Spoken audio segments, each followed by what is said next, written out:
Белгилүү жазуучу Чыңгыз Айтматовдун бир тууган иниси техника илимдеринин доктору Илгиз Айтматов 27 августта 93 жашында дүйнө салды. Бул тууралуу академиктин жакындары билдирди.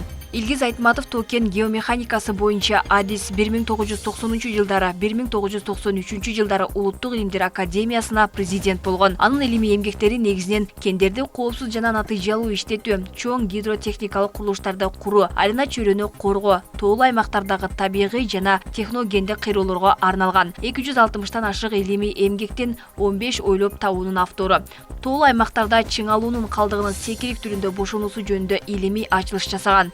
2003-жылы 3-даражадагы Манас ордени менен сыйланган.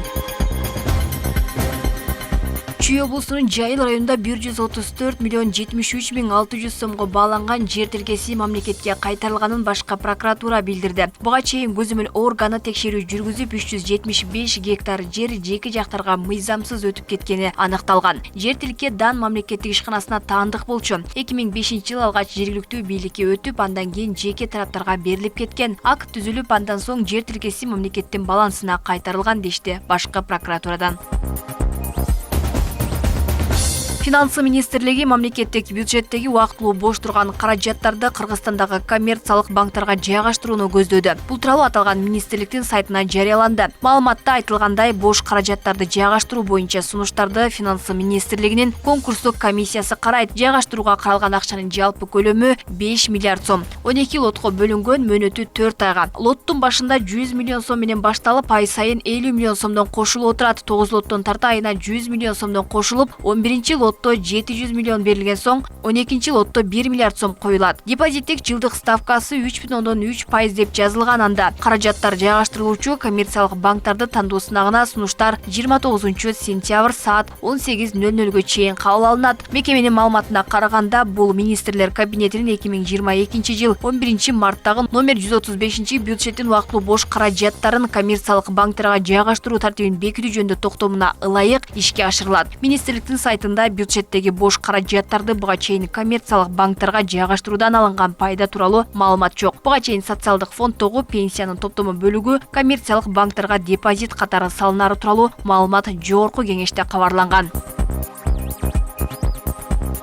Өлкөдө 310 000 тонна картошка казылды. Орто эсеп менен алганда бул өткөн жылдын ушул учурунан 22 000 тоннага көп экенин Суу ресурстары айыл чарба жана кайра иштетүү өнөр жайы министрлиги маалымдады. Билдирмеге ылайык, бул жылда картошканын орточо түшүмдүүлүгү гектарына 170 центнерди түзүп, былтыркыга караганда ар бир гектардан 4,2 центнерге көп болууда. Картошка өзгөчө ысык көл, Чүй облустарына жакшы түшүм берген. Мындагы дыйкандар гектарынан 184 центнерден түшүм алышууда. Мөмө жемиш жашылчаларды жыйноодо кызуу жүрүп жатат. Ушул тапта өлкөдө 538,5 000 тонна жашылча жана 221,2 000 тонна мөмө жемиш жыйналган. Бул былтыркы жылдын ушул мезгилине салыштырмалуу 21,8 000 тоннага көп. Кылкандуу дан эгиндери, буудай, арпа 398,8 000 гектардан жыйналды. Же жалпы аянттын 81,2%-дагы түшүм жыйналып бүттү деп айтылат маалыматта. Министрлик кылкандуу дан эгиндерин жыйноого 810 комбайн иштетилип жатканын кошумчалады.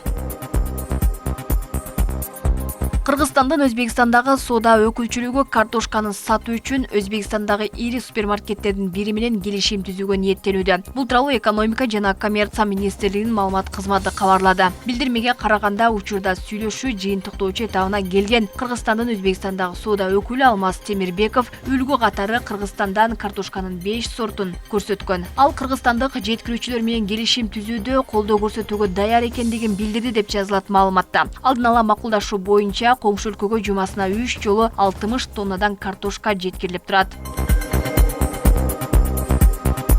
Кара Кыргыз автономиялуу облусунун 100 жылдык мааракесине арналган салтанатта чет элдик белгилүү ырчылар акысыз ырдашат. Бул тууралуу президенттин маалымат кызматынын башчысы Дайырбек Орунбеков билдирди. Анын айтымында майрамга Стас Михайлов, Филипп Киркоров, Люса Чибатина, Амирчик Боссон жана италиялык ырчы композитор Ингрид келип катышат. Кызыгып сурагандар бар, жооп берип кетейин. Ырчыларга мамлекет тарабынан же жеке тараптар аркылуу дагы эч кандай гонорар төлөнбөйт. 100 жылдык мааракени куттуктап келишет. Болгону жатакана жана тамак аш менен гана камсыздайбыз деген Орунбеков. Ал коомчулукту ырчылардын келүүсүнүн кынтык издебей жакшы маанайда концерт көрүп кетүүгө чакырган. Буга чейин эгемендүүлүк күнүнө чет элден келчү ырчылардын тизмеси жарыяланган. Интернет колдонуучулар аларды майрамга чакыруу ашыкча чыгым деген өңдүү пикирлерин жазып башташкан.